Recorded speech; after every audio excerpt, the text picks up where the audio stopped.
Hello everybody, Titanic Man 37 here, and I bought an iPad, and after a few weeks of waiting because it was back ordered, it arrived at my doorstep. Now, I apologize for not being able to do an actual moving video, but as said in other videos, it is because we don't have a camera capable of a video function, so I just have a series of photos I'd like to show you, comparing the iPad to some everyday objects. I do plan to, when I'm able to, make a significant amount of videos detailing different applications and other aspects of the iPad.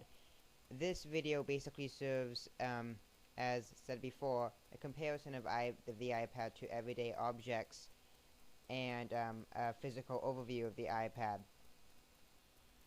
Now, I know that there already are a lot of review and overview videos of the iPad, but I still decided I wanted to join the club and make some of my own.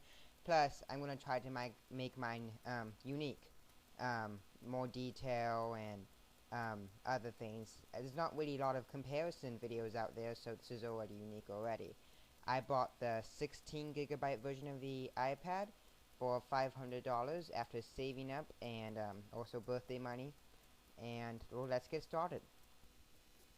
Oh yes, and this is the Wi-Fi only iPad. As we begin, we see the bottom of the device with the 30-pin dock connector in the center and the speaker grill on the right hand side. The speakers are really nice. This is the top of the device with looking at it from our perspective, the sleep wake button is on the left hand side and the microphone and headset jack are on the right hand side. This is the right hand side of the device with the volume up and down rocker at the top along with the orientation lock. You can already see that the device is really thin at ½ an inch. And this is the left hand side with no buttons or switches, and we're going to be using this side for the rest of the video to do our comparisons.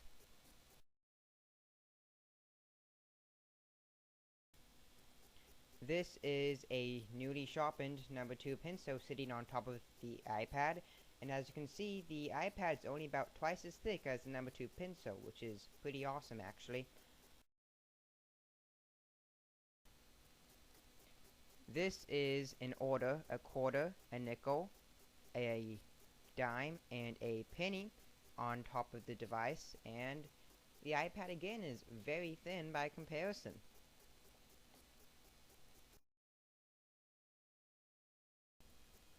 This is the portrait view of the device with the in order pencil, quarter, nickel, dime, and penny, and the border along the device isn't that thick, and it's quite useful when holding it.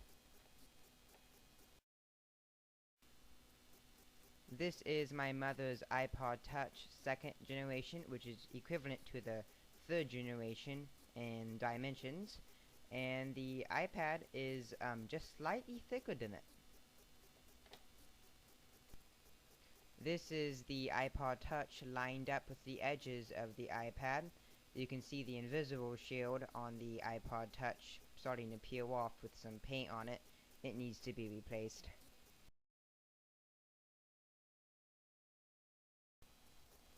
This is a Newsweek magazine on top of the iPad, and as you can see, the iPad's just over twice the thickness of the Newsweek magazine.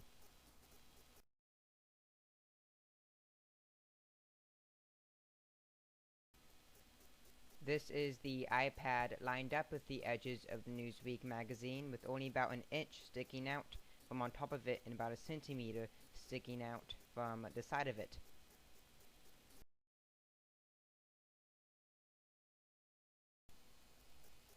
This is a composition notebook on top of the iPad, and as you can see, they're almost the same thickness. The iPad is slightly thicker.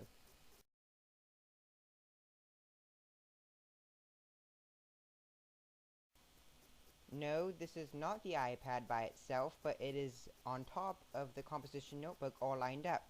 And as you can see, the composition notebook just barely sticks out from the iPad. So it's safe to say that they're almost exactly the same size in terms of height and width. Thank you very much for watching, and if you want to, subscribe and rate this video and look forward to future ones on software.